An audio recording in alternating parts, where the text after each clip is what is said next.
Hi, everyone. Thank you for joining me for another edition of Let's Chat with Tonya Lightbourne. Today, my guest is Georgette Sands. She is a super mom to a beautiful little girl. I don't know if I can call her a little girl anymore. She would hate if you did that. Because she's so independent. She's a preteen, yeah? 11, but you can say preteen. Preteen, yeah. So she's a super mom to a preteen. She is a business owner, an entrepreneur. She was once in corporate Bahamas and has now fully made the transition to a full-time entrepreneur. I'm so proud of you. Thank you. She's an overthinker, a recovering overthinker, but she has made such great strides in everything that she's done. And those things have been very well done. Thank you. So proud of you, how far you've come, and I know that there are such great things for you in the works. I hope so. Welcome to Let's Chat. Thank you. How Looking have you forward been? to it. Great. Good stuff. How's 2021 been for you? Ooh, I can't believe we're in March already. We are. And it's honestly been off to a great start. Yeah. I can say that again, we're in March and I have so many plans for 2021. And I'm like, we're already in March. How am I going to accomplish all these things? Yeah. But I'm honestly, wanting to work smarter and not harder in 2021. I think that's the goal. That's my plan. I think I definitely work too many hours. Yeah. You have to enjoy life. Yeah. Because I feel like you've created such an amazing brand. You have successfully made a transition to the entrepreneurial life. And people, I feel like when people talk about, okay, where can I go to get my nails done on a Saturday or for a girl's day out, I feel like they say the nail lounge. I hope so. Yeah. I think they do. And I must say that I think that's what sets us apart, because you can accommodate groups of women who want to get together on a Saturday. You want to sit down with a girlfriend over getting your nails done, of course. You want to catch up with your mom, or you and your daughter, mommy and daughter days. So that was really the concept. For groups of women to come together and get pampered. Yeah. I also want to say that because you can have a business, anyone can have a business, but there is a spirit of excellence in that spa. Thank you. Oh my goodness. And it starts from the top. Yes. So usually when people, or women in particular, see that pattern, they tend to emulate it. Definitely. And it's like, okay, how can I get to the point where Georgette is? Let me watch her. Let me see what she does. Let me see how she handles this specific type of scenario. And I want to aspire to be that. You know what I mean?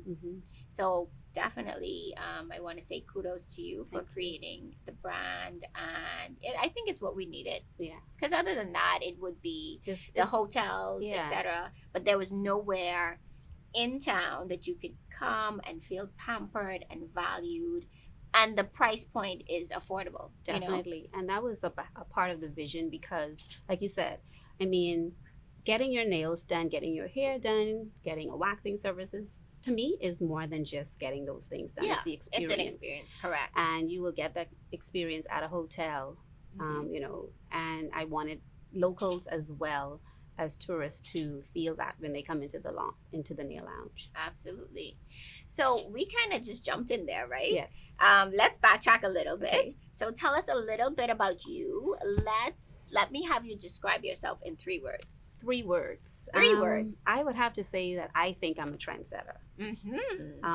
On the business front, as well as somewhat in the fashion sense. I also think that I honestly am brutally honest, sometimes too honest, and people don't like that.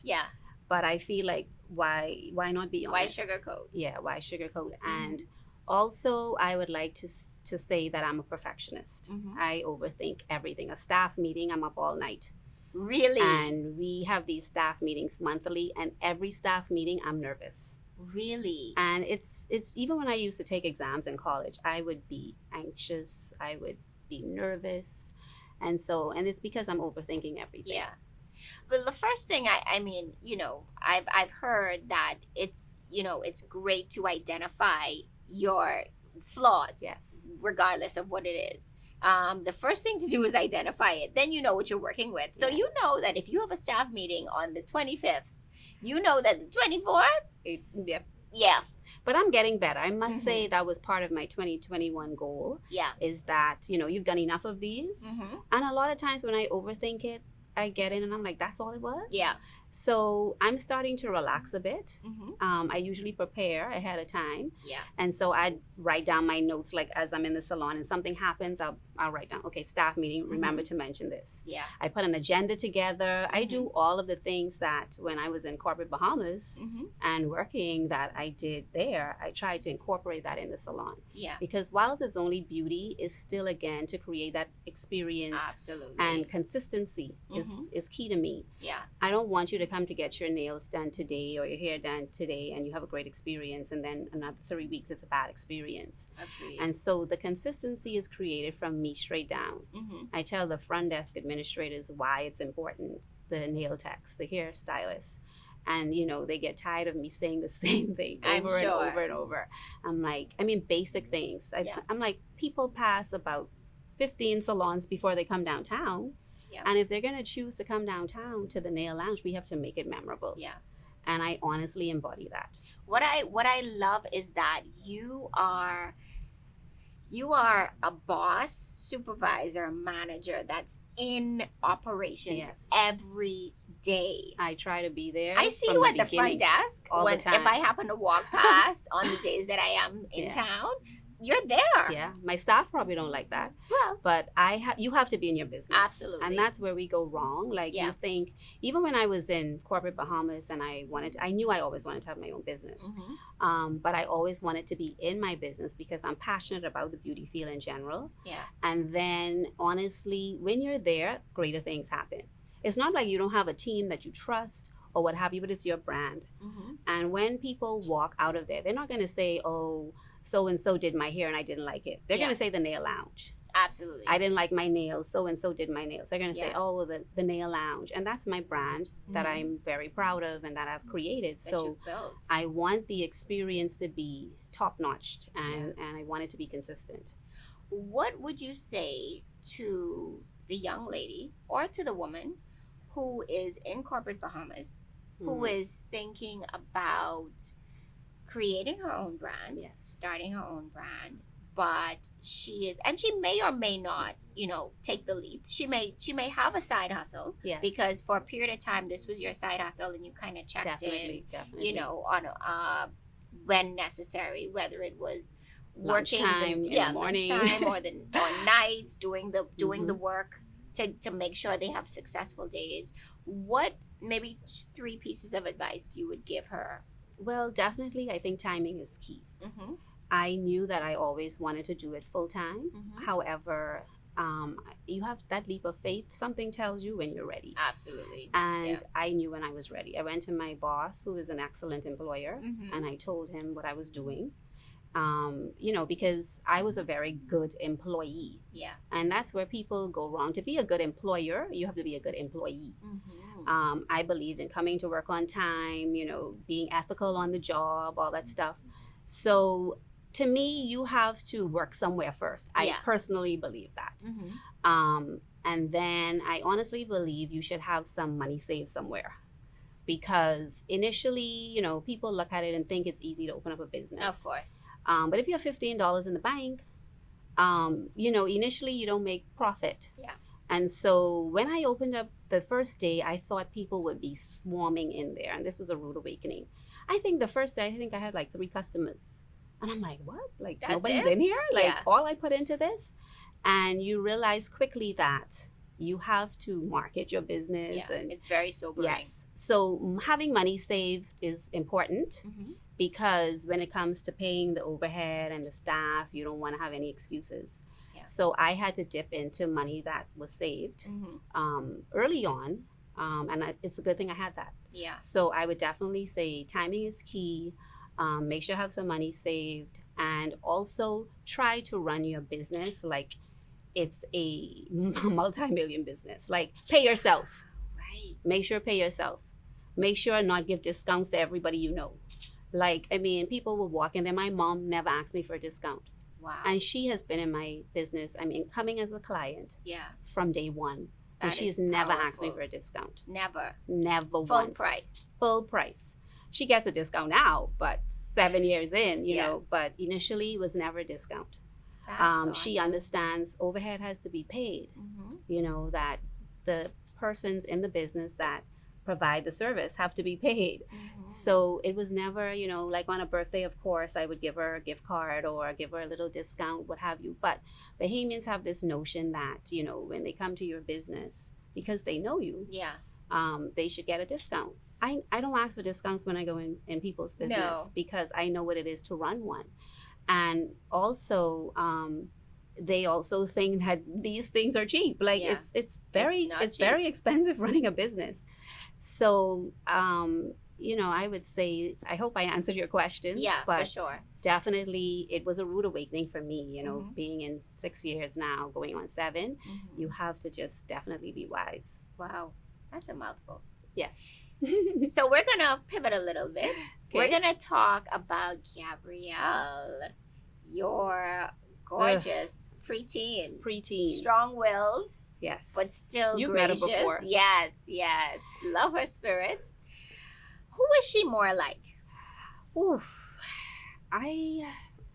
Well, she's definitely opinionated. Okay. And who does that come from? People say she get that from me, right? Definitely, I see leadership in her. People gravitate towards her. She definitely at school, like everyone knows her. Yeah. As a matter of fact, she's the deputy head girl. Yeah, she's the deputy head girl. She landed that title during lockdown. So, you know. I mean, who lands those kind of titles during a lockdown? Were you surprised? I was very surprised. I must tell you. I never knew. They never messaged me and emailed and said anything. So I was just as surprised as she was. Okay. She hasn't been able to perform the role because of, you know, virtual learning. The Rona.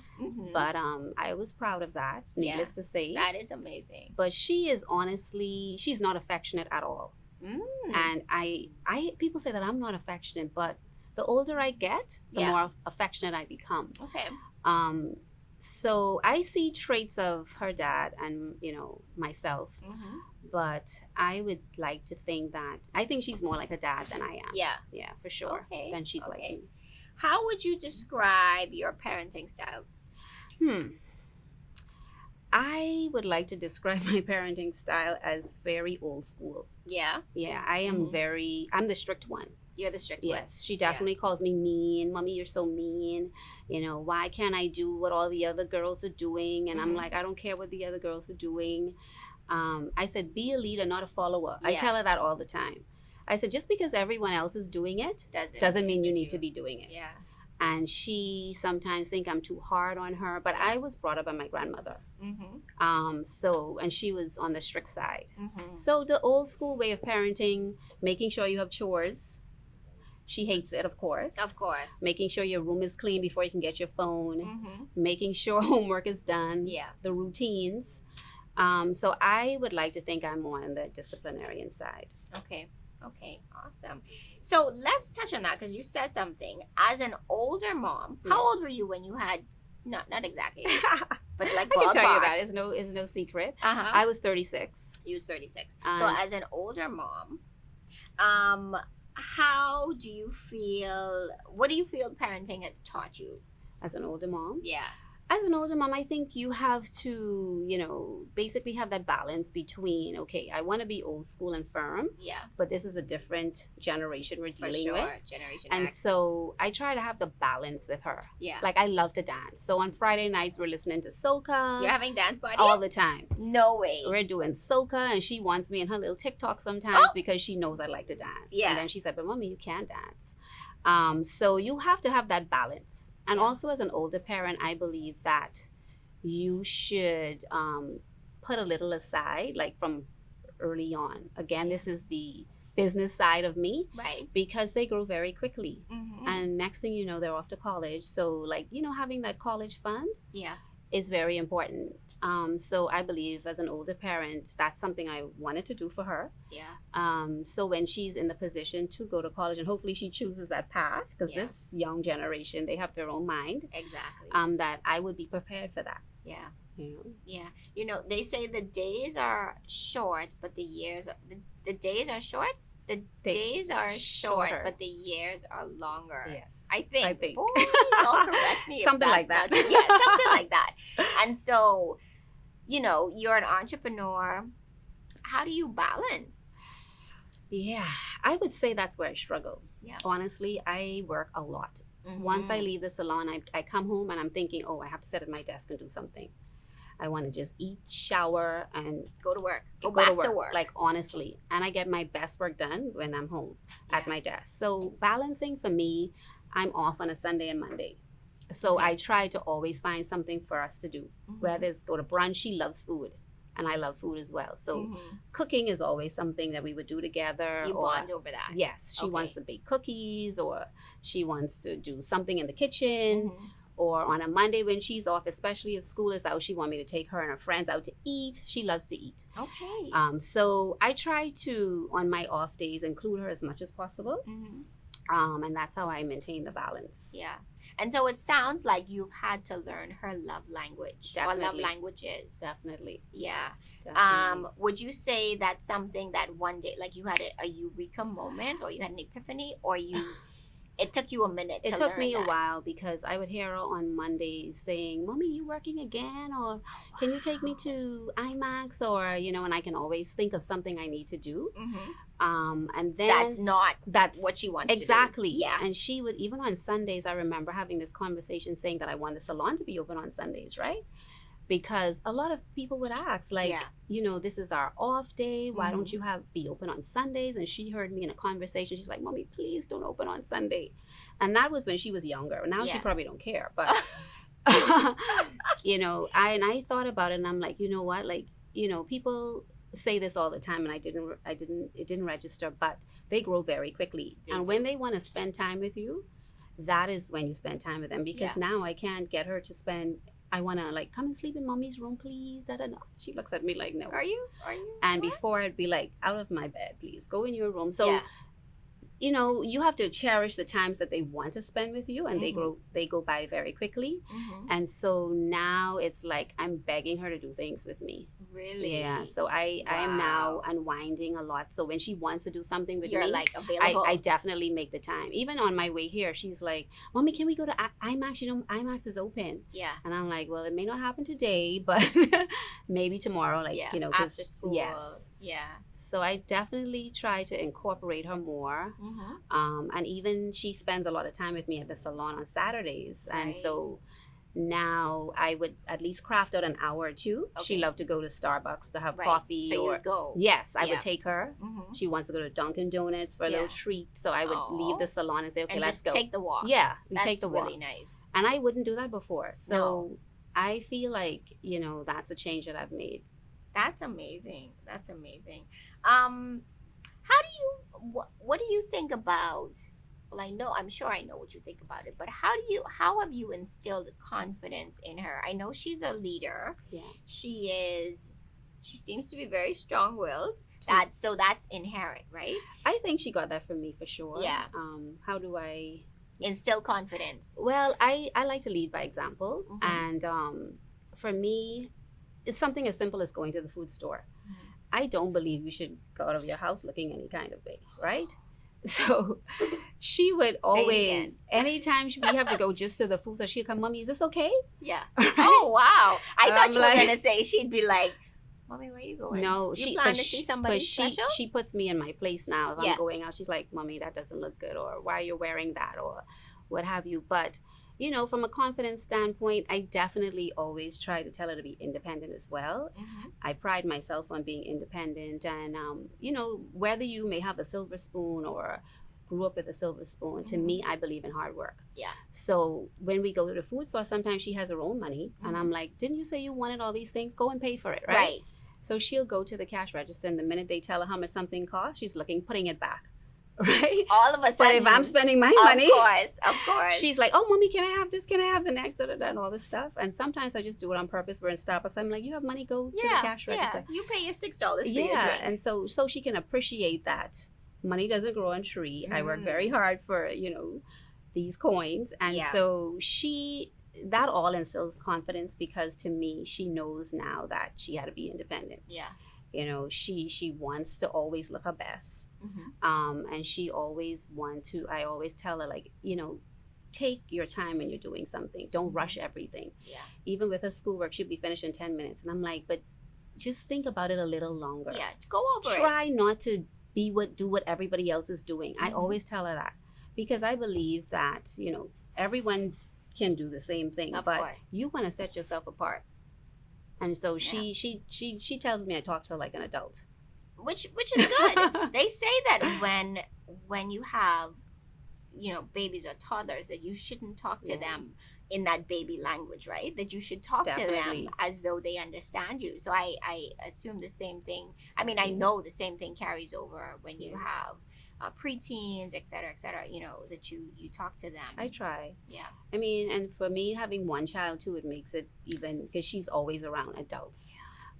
So she learns a lot of things probably too quickly. And I have to be very careful sometimes, because she's always in adult company, things like that. And how has that been? Have you found that you have to kind of bring her back down to earth? Because of the one child? Because of the only child syndrome. And I think we spoke about this with the struggles in parenting. Well, even though she's one child, I honestly believe that you don't spoil that one child. That's my belief. My husband has a different belief. He always says, well, I only have one child. I'm going to give her this. And I always have to come in the middle somewhere and say, no, she needs to finish her schoolwork first. Or if she gets all A's, then she will get the iPhone. And it is that balance. But for me, I honestly want to impart on her that you don't get everything you want in life. It's balance. It is the balance. And I don't want her to think that just because she's an only child, she's entitled to everything. That is very important for me. And so people hear me all the time talking to her, and they say, you're so hard on her. But I just want her to be this citizen that, believes that working hard is important. That just because you're an only child and we may be able to give it to you, that you earn it. And so she and I buck heads on that all the time. And that's okay. And she even tells me, well, mommy, if you don't buy it, daddy's going to get it for me. And I have to have this secret conversation and say, look, this is what happened. Because of course he has a different take on this. And so we have to come in the middle, because I don't want her to be that spoiled, rotten child. I don't. I honestly must say I struggle with that. So you have to have a come to Jesus meeting with daddy. Yes, definitely. So let's pivot a little bit. My next question for you is, how important is me time for busy moms? Because you are busy. Yes, but I think it's very important, because I sell pampering, number one. You do, exactly. You should be pampered. I believe in getting a pedicure. I believe in getting your hair done. I've always been that way. Also, relaxing. Like, the kids grow up, they grow old, and they leave you. So then what has happened is you've neglected yourself. So I believe that is honestly part of the balance again. She has pedicures. She's always trying to get a hair service or nail service as well. I honestly believe the way you relax is important. But for me, I love to have a pedicure. And I like to spend time alone. So they are things that I don't neglect. And I've always been that way. Want to go to the salon and get my hair done on a Friday or whatever it was. And I'm still that to date. Your salon is the nail lounge, though. Yes. Okay. Yes. So that's. So I do everything there, of course. That's interesting. Do clients come to you and be like, "Oh, you're getting your hair done?" All the time. Meanwhile, you're just trying to relax. All the time, I'm in there with clients and I'm getting my hair done, or I'm having a pedicure, and they're like, "Oh, that's nice. You're treating yourself." So they give you a minute. And then, I had a mom in there this week, and she was so hard on herself, and this happens a lot. And I'm helping her pick a polish for, she was just pampering herself, and she said, I really needed to pamper myself, yada, yada. And she said, I don't get to do it often because I have 2 kids and I always feel so guilty when I'm doing this. And I had to stop her. And I said, you know what? This is what you need to do every now and again. So not look at it as vanity. Yeah. It's honestly, self-love is sanity. Yeah. And she was like, you're so right. And it's not like I'm trying for her to come in there every 2 weeks or what have you. But you can't pour from an empty cup. Yeah. And I mean, if you're not relaxed and you're not feeling great about yourself, how can you be good to that child? Absolutely. So she took everything I said and she was like, you know what, you're right. She was feeling guilty about being in there. And I had to let her think about these same things that we're talking about. You know, they will grow old one day. Right. And she was like, you know what, you're right. Yeah, because meanwhile, you're worried about your kids and they're just having a good time, great old time at home while you're, you know, they're breaking up everything, but it's okay. And they're stressed out about everything. Yeah, they're having a great time though because you are not there. Exactly. They're so used to you being the putting everything together or putting everything back in place, and they just want to be kids. Yes, you know. So lastly, what will you never take for granted again? Oof. As cliche as this may sound, but of course, you know, COVID-19 allows you to put a lot of things in perspective. And it is honestly spending quality time with the ones you care about. Because, you know, I haven't lost anyone that's close to me during lockdown, COVID, but people I know have. Right. And it honestly makes you appreciate the smaller things. Like, for instance, somebody may come to your house to pick up someone. Pick up my daughter, and that was the last time I saw them. Yeah. You know, so I definitely have a greater appreciation for life and spending time with the ones you loved and the ones you love. And I can call my mom all the time, but we try to video call now if I can't see her. And if I'm stopping by, I make it a point if I'm passing her area to stop by. So those things to me, you took for granted before. But we always say, you know, life is short, but life is short. It really is. So I think I'm a little more grateful of that. Yeah. And I feel like that's it. Like, we're here, and then you can here today and gone in a second. Yeah, not even gone tomorrow. Yeah, gone in a second. And that has happened to a close friend of mine. And, you know, it wasn't a COVID-related incident, but you know, anyway, it was a very tragic scenario. Yeah. And it made me thinking, like, wow, if that were me, you know, you just said bye and you had to walk on the park that morning. Yeah. It was very untimely. So it makes me honestly stop and think about what's important. Even in my business, like, I can literally work 24 hours a day. And I need to stop and, you know, relax a bit more, spend time with those who are important. My friends always message me, when are we getting together? Because if they don't come to the salon, they don't see me. Wow. Right? And I've been trying to get together with a friend of mine who comes to the salon. But when she's in there, we can't really catch up, right? Right. So she's like, pencil me in on a Sunday. And to date, from January to now, we've been trying to do that. Oh, and it hasn't happened. Outside of her coming in the salon and having our little quick chats on WhatsApp or what have you. But you have to definitely stop and enjoy the ones that are important to you. Smell the roses. Yes, and I know, you know, we take that for granted. I know. Well, here's to hanging out with Georgette. You know, this is if you were looking for a sign, this is it, friend. That you need to call her and get her to pencil you in for sure on the Sunday. You see, if she can make it here, then you guys can hang out for sure. I hope she watches this. Me too.